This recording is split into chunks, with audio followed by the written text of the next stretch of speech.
Hello students, welcome to વિદ્યાપીઠ. આજે આપણે એ topic વિશે ચર્ચા કરવાના છીએ કે જે ઓડિટના પ્રકારો, એના હેતુ અને એના ફાયદાઓને લગતા છે. તો સૌથી પહેલાં તો આપણે ચર્ચા કરવાના છીએ ટાઈપ્સ ઓફ ઓડિટ, એટલે કે ઓડિટના કેટલા પ્રકારો છે અને કયા કયા. ત્યાર પછી આપણે વાત કરીશું ટાઈપ્સ ઓફ એરર, કે ઓડિટિંગની અંદર જે ભૂલો થવાની શક્યતાઓ હોય છે એ બે પ્રકારની હોય છે. તે કયા બે પ્રકારે એની ભૂલો થઈ શકે છે એ આપણે આગળ ડિટેલ્સમાં જોઈશું. ત્યાર પછી વાત કરવાના છીએ ઓબ્જેક્ટ ઓફ ઓડિટ, એટલે કે ઓડિટિંગના હેતુઓ. તો ઓડિટિંગના હેતુની જો વાત કરવાના આવે તો એમાં પણ એના બે મુખ્ય હેતુ છે. એક તો છે પ્રાઇમરી ઓબ્જેક્ટ એન્ડ સેકન્ડ છે સેકન્ડરી ઓબ્જેક્ટ, એટલે કે મુખ્ય હેતુ અને ગૌણ હેતુ, જેના વિશે ઓલરેડી આપણે આગળ વાત કરવાના જ છીએ. ત્યારબાદ છે audit programme and last topic છે ઓડિટ નોટબુક. તો મિત્રો, આજે આપણે જે ટોપિકોની ચર્ચા કરવાના છીએ એ એક્ઝામ ઓરિએન્ટેડ પણ ઇમ્પોર્ટન્ટ છે. So let's first of all talk about the types of audit.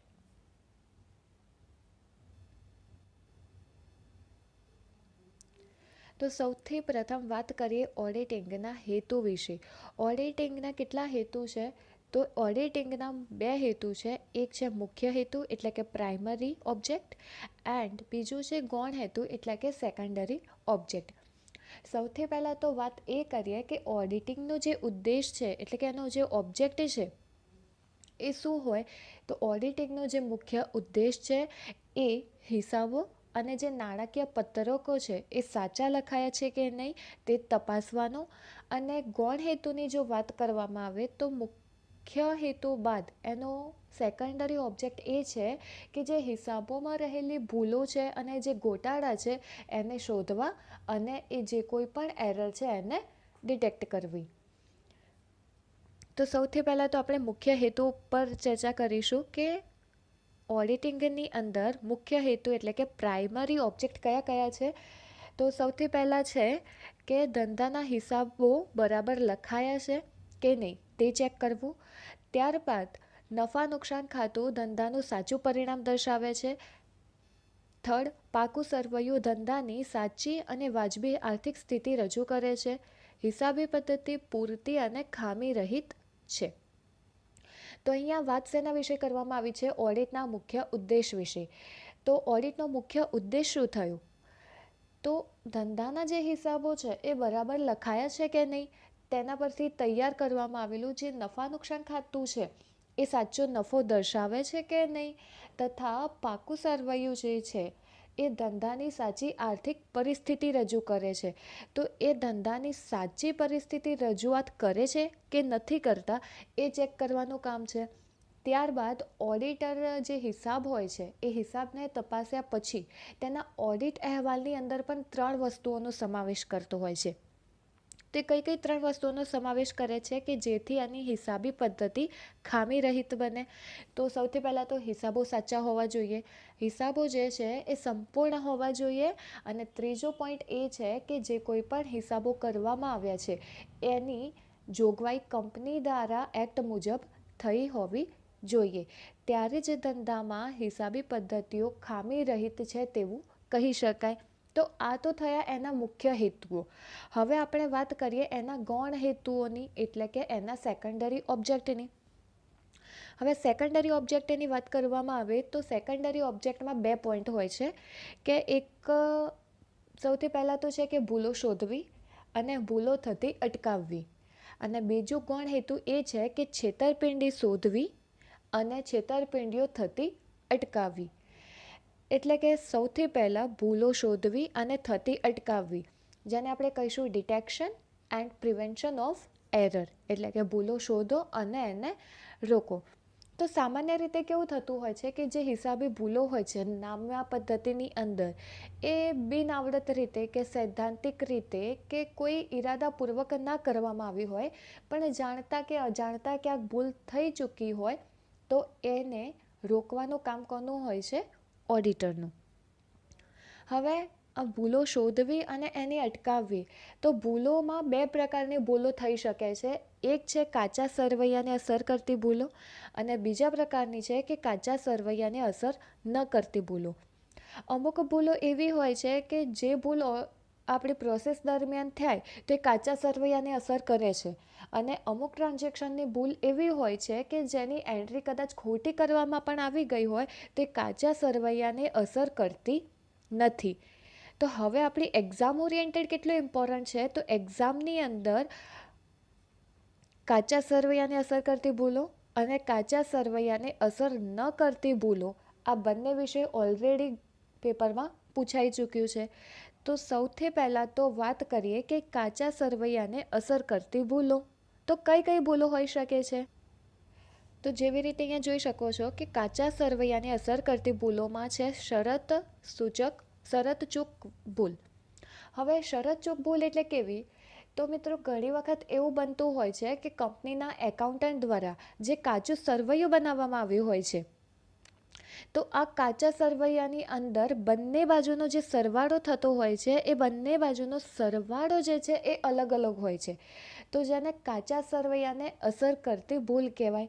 હવે બંને બાજુનો જે સરવાળો છે એ અલગ હશે એનો મતલબ શું થયો કે ક્યાંક આપણે સરવૈયો બનાવવામાં ભૂલ કરી છે. તો હવે ઓડિટર જ્યારે કોઈ પણ આ હિસાબી પદ્ધતિ કરશે ત્યારે એને ટોટલ પરથી એટલો ખ્યાલ આવી જશે કે બંને ટોટલ અલગ અલગ આવે છે, એટલે કે આ સરવૈયાની અંદર ક્યાંક ખામી છે. તો એ ભૂલ શોધવાનું કામ ઓડિટર માટે ઘણું સહેલું થઈ જતું હોય છે. તો એને આપણે કહીશું શરત ચૂક ભૂલ. હવે આની અંદર કેવી ભૂલોનો સમાવેશ થાય છે? તો જેમ કે સરવાળાની ભૂલો થઈ હોય, બાદબાકીની ભૂલો થઈ હોય, પછી ખતવણી કરવામાં કોઈ ભૂલ થઈ હોય. હવે ખતવણી એટલે શું?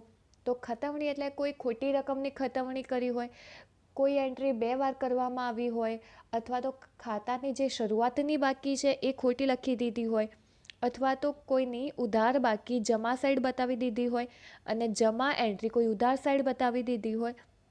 તો આવી જે ભૂલો થાય છે એને આપણે કહીએ છીએ શરત ચૂક ભૂલ.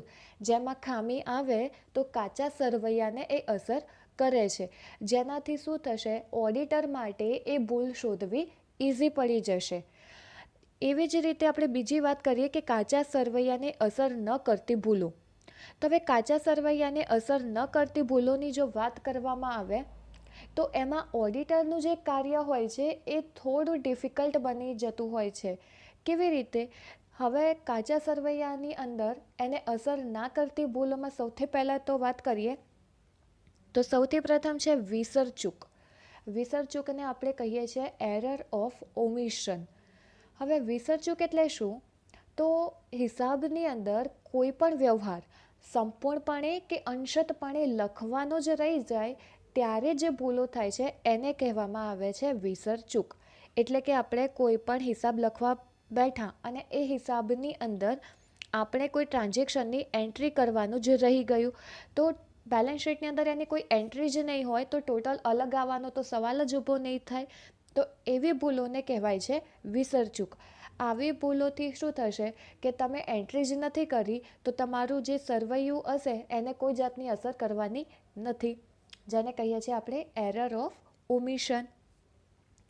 ત્યાર પછી બીજી છે કારકુની ભૂલ. કારકુની ભૂલને આપણે કહીએ છીએ ક્લેરિકલ એરર્સ. હવે કારકુની જે ભૂલ છે એ ભૂલોને આપણે હિસાબી ભૂલ પણ કહી શકીએ છીએ. કેવી રીતે? તો આપણે હિસાબો જે લખતા હોઈએ છીએ એ વખતે ખોટા ખાતે ખતવણી કરી દઈએ તો એને કહેવામાં આવે છે કારકુની ભૂલ. હવે કારકુની ભૂલની અંદર ખોટા ખાતે ખતવણી કરવી એટલે કેવી રીતે? તો માની લો કે એ નામનો કોઈ વ્યક્તિ છે. એ નામના વ્યક્તિની અંદર નામના વ્યક્તિને આપણે 600 રૂપિયાનો કોઈ માલ આપણે વેચ્યો છે. હવે એ નામના વ્યક્તિને વેચ્યો છે પણ આપણે બેલેન્સ શીટની અંદર કોઈ બી નામના વ્યક્તિની એન્ટ્રી કરી દઈએ છીએ 600 રૂપિયાની. તો આ જે ભૂલ થઈ એને શું કહેવાય? કારકુની ભૂલ અથવા તો હિસાબી ભૂલ. એટલે શું થયું? આપણે માલ કોને વેચ્યો તો? એ નામના પર્સનને, પણ આપણે એન્ટ્રી કોનામાં કરી? બી નામના વ્યક્તિમાં. તો આ જે ભૂલ થઈ એને શું કહીશું આપણે? કારકુની ભૂલ. ત્યાર પછી વાત કરીએ ભરપાઈ ચૂક. તો ભરપાઈ ચૂક એટલે કે એક બાજુને કોઈ ભૂલ હોય તેની સામેની બાજુને જે ભૂલો થયેલી હોય એ બંને ભૂલોથી આપણું જે ખાતું સરભર થઈ જાય એને કહેવામાં આવે છે ભરપાઈ ચૂક. હવે માની લો કે એ નામનો કોઈ વ્યક્તિ છે, તો એ નામના વ્યક્તિના માની લો કે 580 રૂપિયા આપણે જમા કરવાના હતા, તો એ 580 રૂપિયા જમા કરવાની બદલે 500 રૂપિયા જમા કરી દીધા. તેવી જ રીતે માની લો કે બી નામનો કોઈ વ્યક્તિ છે, આ બી નામના વ્યક્તિના આપણે 580 રૂપિયા ઉધાર કરવાના હતા. ઉધાર કરવાના હતા 580, એના બદલે આપણે 500 રૂપિયા ઉધાર કરી દીધા. તો થયું શું? ઉધાર અને જમા બાજુ એન્ટ્રી કેટલાની કરવાની હતી? 580 એ વ્યક્તિની અને 580 બી નામના વ્યક્તિની. એની બદલે આપણે એ વ્યક્તિના ઉધાર કેટલા કર્યા? 500 રૂપિયા. અને બી વ્યક્તિના જમા કેટલા કર્યા? 500 રૂપિયા. તો થયું શું કે જે ઉધાર બાજુનું સરવૈયું હતું અને જે જમા બાજુનું સરવૈયું હતું એ બંનેમાં ભૂલ થઈ અને બંનેનું ટોટલ પણ સેમ આવ્યું. ત્યાં અગાડી કોઈ પણ એરર નહીં આવે તો એ શું થશે? ભરપાઈ ચૂક. એટલે કે બંને ખાતા સરભર થઈ જવાથી કાચા સરવૈયાને કોઈ પણ પ્રકારની અસર થતી નથી. તો એવી ભૂલને શું કહીશું આપણે? ભરપાઈ ચૂક. ત્યાર પછી નેક્સ્ટ વાત કરીએ સૈદ્ધાંતિક ભૂલ. હવે સૈદ્ધાંતિક ભૂલ એટલે શું? તો સૈદ્ધાંતિક ભૂલને એરર્સ ઓફ પ્રિન્સિપલ કહેવામાં આવે છે. એવા પ્રકારની ભૂલો કે જ્યારે આપણે ચોપડામાં હિસાબો લખતી વખતે નામા પદ્ધતિના કેટલાક નિયમો છે, કેટલાક એના રેગ્યુલેશન એક્ટ છે, એ નિયમોનું જો પાલન ન કરવામાં આવે તો એ જે ભૂલો હોય છે એને કહેવામાં આવે છે સૈદ્ધાંતિક ભૂલ. તો આ આપણી જે અમુક પ્રકારની ભૂલો થઈ, તો આ ભૂલોથી આપણે કાચા સરવૈયામાં પણ કોઈ પણ પ્રકારની અસર થતી નથી. વિસર ચૂક, કારકુની ચૂક એટલે કે ક્લેરિકલ, ભરપાઈ ચૂક અને સૈદ્ધાંતિક ભૂલ. ત્યાર પછી નેક્સ્ટ વાત કરીએ કે બીજો જે હેતુ હતો એટલે કે બીજો ગૌણ હેતુ છેતરપિંડી શોધવી અને એને અટકાવવી. હવે છેતરપિંડીની વાત કરવામાં આવે તો કેવી રીતે છેતરપિંડી કરી શકાય? તો સૌથી પહેલાં તો ઉચાપત કરીને અને બીજું છે હિસાબોમાં ગોટાળા બતાવીને. હવે ઉચાપત એટલે કેવી રીતે? તો રોકડની હેરફેર બદલીને, માલની કોઈ એન્ટ્રી કે કોઈ ટ્રાન્ઝેક્શનનું ચેન્જ કરીને કોઈ પણ કાર્યને ખોટું બનાવી શકાય છે. તેવી જ રીતે હિસાબો જે છે, હિસાબોની અંદર ગોટાળા કરીને કેવી રીતે? તો સરવૈયાની અંદર નફો વધારે બતાવીને કે કોઈ પણ નફા નુકસાનની અંદર કોઈ ફેરફાર કરીને આપણો જે નફો થાય છે એના કરતાં નફો ઓછો બતાવીને. તો આવી કેટલીક ભૂલો જાણી જોઈને કરવામાં આવતી હોય છે. તો આ પણ એનો શું થયું? છેતરપિંડીઓ આવી જે થાય છે એને શોધવી અને રોકવી. ત્યાર પછી બીજા અન્ય હેતુ છે એટલે કે અધર ઓબ્જેક્ટ્સ, જેની અંદર સમાવેશ કરવામાં આવે છે કર્મચારીઓ પર નૈતિક અંકુશ. ડેલી ટ્રાન્ઝેક્શન જો ઓડિટર ચેક કરશે તો ત્યાંના જે કર્મચારીઓ હશે એમના પર એક રીતે પ્રેશર બન્યું રહેશે કે જે પણ ડેલી ટ્રાન્ઝેક્શન થાય એ વિથઆઉટ એની એરર્સ કમ્પ્લીટ જે કોઈ પણ હિસાબી ચોપડે નોંધ કરતા હશે એમાં કરવાની રહેશે. કંપની દ્વારા જોગવાઈઓનું પાલન થવું જોઈએ. વિશિષ્ટ ઓડિટ અને સરકારી અધિકારીઓમાં વિશ્વાસ પેદા કરવો. આ છે ઓડિટિંગના અધર ઓબ્જેક્ટ્સ. ત્યાર પછી હવે આપણે વાત કરીએ કે કાચા સરવૈયાને અસર કરતી ભૂલો કે જે આપણે હમણાં જ વાત કરી. તો કાચા સરવૈયાને અસર કરતી ભૂલોમાં કેવી કેવી ભૂલો થાય? તો સરવાળાની ભૂલો, બાદબાકીની ભૂલો, ખતવણીની ભૂલો જે છે, 2 વખત ખતવણી થઈ ગઈ હોય, એક જ ખાતામાં 2 વાર એન્ટ્રી થઈ ગઈ હોય, ખોટી રકમથી કોઈ ટ્રાન્ઝેક્શન કરવામાં આવ્યું હોય, શરૂઆતની જે બાકી આપણે ખોટી લખી હોય, અથવા તો ઉધારની જમા બાજુ કોઈ એન્ટ્રી થઈ ગઈ હોય, અથવા તો જમાની ઉધાર બાજુ કોઈ એન્ટ્રી થઈ ગઈ હોય, તો આવી જે નોંધો કરવામાં આવે છે એ કાચા સરવૈયાને અસર કરતી ભૂલો ગણી શકાય. ત્યાર પછી હવે વાત કરીએ ઓડિટિંગના પ્રકારો વિશે. તો ઓડિટર દ્વારા જે પણ ઓડિટિંગની જે કાર્યવાહી થાય છે એ અમલમાં મૂકવામાં આવે ત્યારે એના આધારે ઓડિટરના જે પ્રોસેસ છે એના કેટલાક પ્રકારો પાડવામાં આવે છે. જેમ કે કયા પ્રકારની સંસ્થા છે ને કે તે કયા પ્રકારનું ઓડિટ કરશે. તો એની અંદર 3 ભાગ પાડવામાં આવે છે. ફર્સ્ટ, સંસ્થાકીય એકમની દ્રષ્ટિએ, ઓડિટ કાર્યની દ્રષ્ટિએ અને હેતુની દ્રષ્ટિએ. આ જે ટૉપિક છે એ પણ એક્ઝામમાં પૂછાઈ ચૂક્યો છે અને મોસ્ટ ઇમ્પોર્ટન્ટ ટૉપિક છે કે ઓડિટિંગના જે પ્રકારો છે તો કેટલા પ્રકારમાં એનું વર્ગીકરણ કરવામાં આવે છે. તો ઓડિટિંગનું 3 પ્રકારે વર્ગીકરણ કરવામાં આવે છે. કયા કયા? સંસ્થાકીય એકમની દ્રષ્ટિએ, ઓડિટ કાર્યની દ્રષ્ટિએ અને હેતુની દ્રષ્ટિએ. સંસ્થાકીય એકમની દ્રષ્ટિએ કેટલા પ્રકારમાં વર્ગીકરણ કરવામાં આવે છે? તો એનું 2 પ્રકારે વર્ગીકરણ કરવામાં આવે છે. ત્યાર પછી આપણે વાત ઓડિટ કાર્યની દ્રષ્ટિએ કેટલા પ્રકારનું વર્ગીકરણ કરવામાં આવે છે? તો કાર્યની દ્રષ્ટિએ 5 પ્રકારે એનું વર્ગીકરણ કરવામાં આવે છે. અને હેતુની દ્રષ્ટિએ કેટલા પ્રકારનું વર્ગીકરણ કરવામાં આવે છે? તો હેતુઓની દ્રષ્ટિએ 6 પ્રકારે એનું વર્ગીકરણ કરવામાં આવે છે. તો આ વસ્તુ પણ આપણે યાદ રાખીશું કે સંસ્થાકીય દ્રષ્ટિની રીતે 2 પ્રકારે વર્ગીકરણ કરવામાં આવે છે, કાર્યની દ્રષ્ટિએ 5 રીતે કરવામાં આવે છે અને હેતુની દ્રષ્ટિએ 6 પ્રકારે એનું વર્ગીકરણ કરવામાં આવે છે. તો સૌથી પહેલાં તો આપણે વાત કરીએ કે સંસ્થાકીય એકમની દ્રષ્ટિએ જે 2 પ્રકારે વર્ગીકરણ કરવામાં આવે છે. તો સૌથી પહેલાં તો એમાં છે ખાનગી ઓડિટ અને બીજું છે કાયદા અનુસાર ઓડિટ. ખાનગી ઓડિટમાં પણ એના પેટા પ્રકારો છે કે ખાનગી ઓડિટની અંદર પણ બીજા 3 પેટા પ્રકારો છે. કયા કયા? તો એકાકી વેપારીનું ઓડિટ, ત્યાર પછી ભાગીદારી પેઢીનું ઓડિટ અને બીજું હોય છે ખાનગી સંસ્થાનું ઓડિટ. તો સૌથી પહેલાં તો સંસ્થાકીય એકમની દ્રષ્ટિમાં ખાનગી ઓડિટની અંદર બીજા 3 પેટા પ્રકાર પાડવામાં આવે છે: એકાંકી વેપારીનું ઓડિટ, ભાગીદારી પેઢીનું ઓડિટ અને ખાનગી પેઢીનું ઓડિટ. તો એની અંદર એકાકી વેપારીનું ઓડિટ એટલે કે કોઈ પણ વેપારી જો મોટા પાયે એક જ કોઈ વેપારી હોય ને મોટા પાયે વેપારો કરતો હોય તો એના માટે જે ઓડિટિંગ કરાવશે એને કહેવામાં આવે છે એકાકી વેપારીનું ઓડિટ.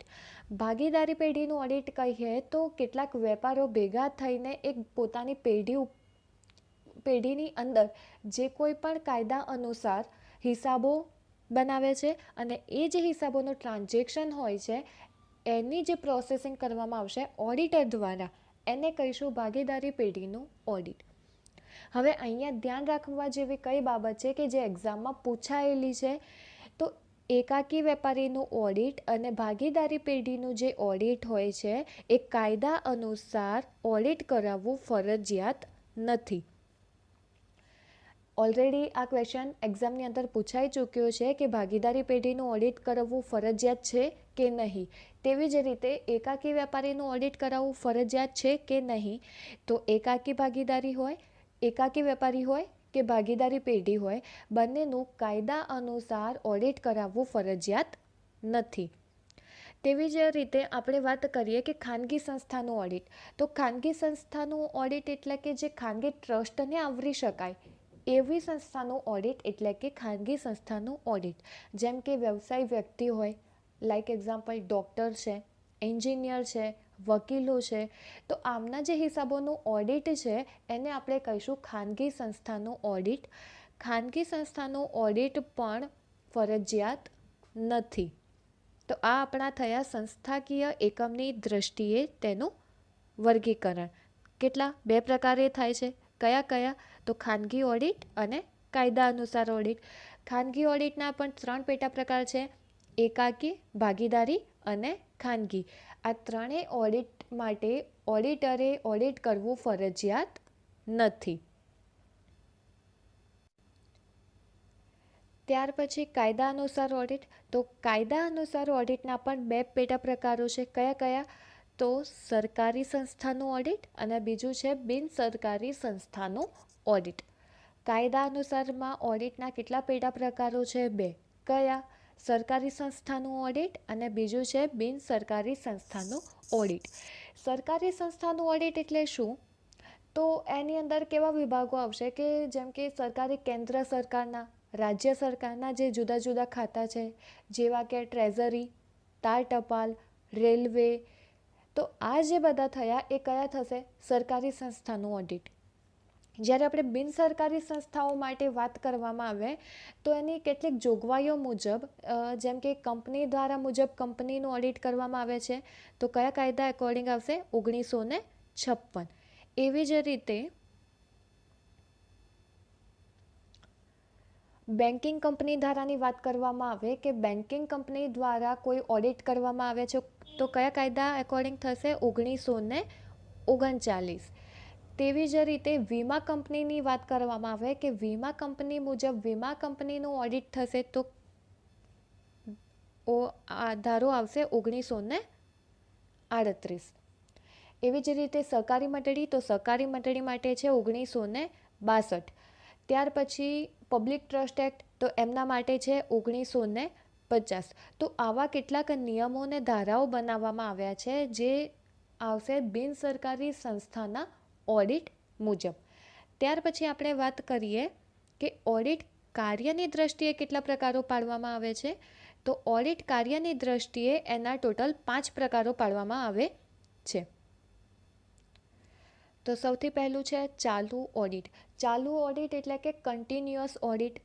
હવે આની અંદર કેવા પ્રકારની સંસ્થાઓ આવશે કે જે સંસ્થાના હિસાબો તપાસવા માટે ઓડિટર વર્ષ દરમિયાન અવારનવાર સંસ્થાની મુલાકાત લે છે અને એ દરમિયાન જેટલા હિસાબો લખાયેલા છે એનું ઓડિટ કરે છે. એટલે કે ડે ટુ ડે કન્ટિન્યુઅસ ઓડિટની જે પ્રોસેસ છે એ કન્ટિન્યુ રહે છે, તેને કહેવામાં આવે છે ચાલુ ઓડિટ. વાર્ષિક ઓડિટ. વાર્ષિક ઓડિટ ક્યારે કરવામાં આવે છે? તો વાર્ષિક ઓડિટ એટલે કે ફાઇનલ ઓડિટ અથવા તો એને તમે એન્યુઅલ ઓડિટ પણ કહી શકો છો, કે જે આફ્ટર ધ એન્ડ કરવામાં આવે છે, એટલે કે વર્ષના અંતે કરવામાં આવતું ઓડિટ. તો વાર્ષિક ઓડિટ જે છે એ નાણાકીય વર્ષ પૂરું થયા પહેલાં ક્યારેય શરૂ કરવામાં આવતું નથી. જ્યારે આપણું નાણાકીય વર્ષ પૂરું થઈ જાય છે ત્યારબાદ આવું ઓડિટ શરૂ થાય છે. એટલે કે ચાલુ ઓડિટ જે છે એ ડેલી ટ્રાન્ઝેક્શન જે પણ થાય છે ત્યારે ઓડિટ કરવામાં આવે છે, અને વાર્ષિક ઓડિટ જે છે એ જ્યારે આપણું નાણાકીય વર્ષ પૂરું થઈ જાય છે એ વર્ષ પૂરું થયા પછી જે પ્રોસેસ કરવામાં આવે છે તેને કહેવાય છે વાર્ષિક ઓડિટ. ત્યાર પછી છે અંશત ઓડિટ. અંશત ઓડિટ એટલે કે પાર્શિયલ ઓડિટ. એટલે કે સંસ્થાના કોઈ વિભાગમાં અમુક ચોપડાની અંદર કોઈ પણ હિસાબી ભૂલો, છેતરપિંડી કે કોઈ પણ અમુક ખામી જણાય ત્યારે જે સંચાલકો હોય છે તો એ જે ભાગમાં ખામી જણાતી હોય એટલા જ ભાગનું એ ઓડિટ કરાવશે. એને કહેવામાં આવે છે અંશત ઓડિટ. કે જે ભાગની અંદર કોઈ પણ ભૂલ દેખાય છે કે છેતરપિંડી થઈ છે કે કોઈ ખરાબી છે એવું જણાય ત્યારે બસ ફક્ત એટલા ભાગ પૂરતી જ ઓડિટિંગની પ્રોસેસ કરવામાં આવે છે, તેને કહેવાય છે અંશત ઓડિટ. ત્યાર પછી છે વચગાળાનું ઓડિટ. વચગાળાનું ઓડિટ એટલે શું?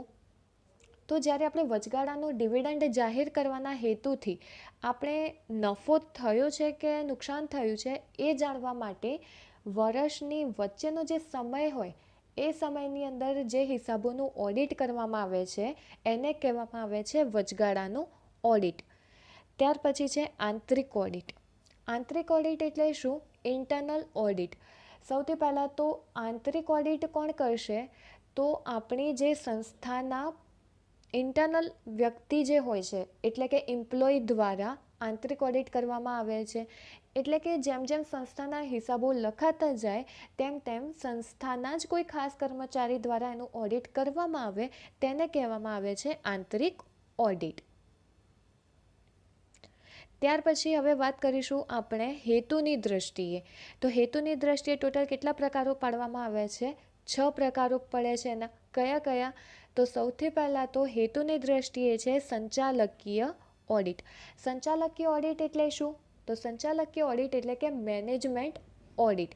કોઈ ચોક્કસ હેતુથી કે કોઈ પણ સંચાલન માટેની કોઈ અલગ અલગ નીતિ બનાવવા કે કોઈ પણ પ્રવૃત્તિની તપાસ કરવા માટે, કોઈ મૂલ્યાંકન કરવા માટે ઓડિટ કરવામાં આવે છે તેને કહેવાય છે સંચાલકીય ઓડિટ. એટલે કે સંચાલકીય ઓડિટમાં મેનેજમેન્ટ. ત્યાર પછી એની અંદર આપણે આગળ વાત કરીએ તો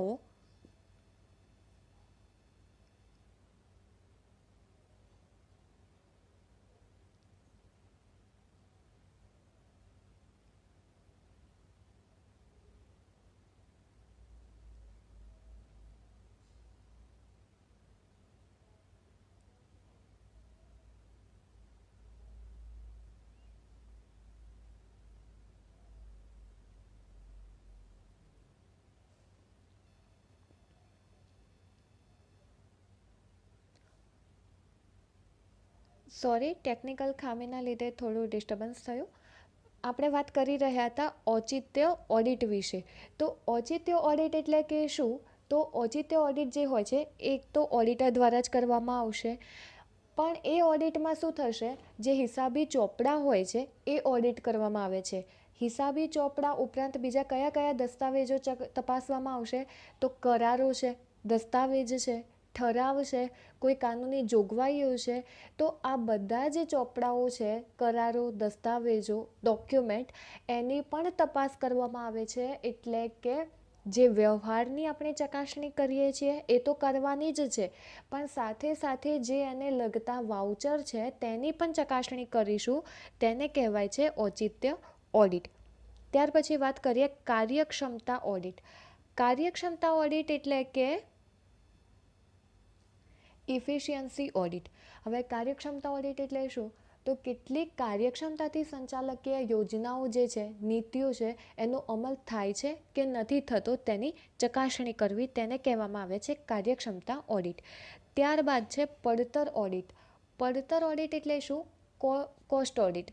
હવે સામાન્ય અર્થમાં આપણે કહીએ તો આપણા જે કોસ્ટ એકાઉન્ટ હોય છે એ કોસ્ટ એકાઉન્ટના જેટલા પણ ટ્રાન્ઝેક્શન હોય છે એ ટ્રાન્ઝેક્શનને ચેક કરવાની પ્રોસેસ એટલે કે કોસ્ટ ઓડિટ, એટલે કે પડતરી હિસાબોની તપાસ કરવી. જેની અંદર કયા કયા કોન્સેપ્ટ આવે? તો જેમ કે ઉત્પાદન કરનાર, કોઈ કોસ્ટ છે, પ્રોડક્શન કોસ્ટ છે, મેન્યુફેક્ચરિંગ માટેની જે કોસ્ટ છે, જે વેસ્ટેજ થાય છે એને રોકી શકાય છે. તો આ બધા ફાયદા ક્યારે થશે? કે જ્યારે આપણે પડતર હિસાબોની તપાસ કરાવીએ ત્યારે. ઇન શોર્ટ, પડતર ઓડિટ એટલે કે જે પણ આપણા પડતરના હિસાબો છે એની તપાસ. ત્યાર પછી વાત કરવામાં આવે છે સામાજિક ઓડિટ. સામાજિક ઓડિટ એટલે શું? તો સામાજિક ઓડિટને આપણે સોશિયલ ઓડિટ પણ કહી શકીએ છીએ. તો સામાજિક ઓડિટનું જે કાર્યક્ષેત્ર છે ને એ ખૂબ જ વિશાળ પ્રમાણમાં છે એવું કહી શકાય. કેમ કે દરેક કંપનીની અંદર કે કોઈ પણ બિઝનેસ છે કે કોઈ પણ ફર્મ છે, તો એની સફળતા માટે જે કોઈ પણ બિઝનેસ મોટા પાયે ચલાવતા જ હોય છે, તો એમનો ક્યાંક જે ગોલ છે એ પણ હોવો જોઈએ કે સમાજની અંદર પર્યાવરણને કોઈ રીતે નુકસાન તો નથી થતું ને. તો આ વસ્તુને ધ્યાનમાં રાખીને ધંધો કરવાની જવાબદારી કોની હોય છે? જે ઓનર છે એમની. તો સામાજિક જવાબદારીઓ કેટલાક અંશે, કેટલીક હદે, કેટલાક પ્રમાણમાં બજાવવામાં આવે છે કે એની ચકાસણી અને એની તપાસ કરવામાં આવે છે, એને કહેવામાં આવે છે સામાજિક ઓડિટ. તો એનો તો સૌથી પહેલાં તો એમ થાય કે સામાજિક ઓડિટનો ફાયદો શું? તો સામાજિક ઓડિટ કરવાથી શું થશે? તો પર્યાવરણની અંદર કેટલાક જોખમો થાય છે એ ઘટાડી શકાય છે. કુદરતી સાધનો છે, સંપત્તિ છે, એનો યોગ્ય રીતે ઉપયોગ કરી શકાય છે. પેદાશની જે ગુણવત્તા હોય છે એમાં સુધારો પણ કરી શકાય છે. સ્વાસ્થ્યને લઈને, સલામતી માટે કર્મચારીઓના, પછી ઉત્પાદન પડતર જે હોય છે એમાં પણ ઘટાડો કરી શકાય છે. તો આ રીતના ઘણા બધા ફાયદાઓ સોશિયલ ઓડિટથી થઈ શકતા હોય છે. ત્યાર પછી આપણે વાત કરીએ ખાસ ઓડિટ. ખાસ ઓડિટ એટલે કે સિમ્પલ ઓડિટ. તો આપણે સિમ્પલ ઓડિટની વાત કરીએ તો એક્ઝામની અંદર આમાંથી એક ક્વેશ્ચન ઓલરેડી પૂછાયેલું છે કે ખાસ ઓડિટ કોણ કરી શકે છે? તો ખાસ ઓડિટનો જે હુકમ હોય છે એ મધ્યસ્થ સરકાર દ્વારા જ કરી શકાય છે. ધ્યાનમાં રાખજો, આ ક્વેશ્ચન ફરી પૂછાવાની શક્યતા છે કે ખાસ ઓડિટનો હુકમ કોણ કરી શકે છે? તો ખાસ ઓડિટનો હુકમ કોણ કરે? મધ્યસ્થ સરકાર કરી શકે છે. મધ્યસ્થ સરકાર ક્યારે આવશે? જ્યારે ખાસ ઓડિટની ચર્ચા થઈ રહી હોય ત્યારે ઓડિટનો જો હુકમ કરવાની વાત હોય તો એ મધ્યસ્થ સરકાર કરે છે.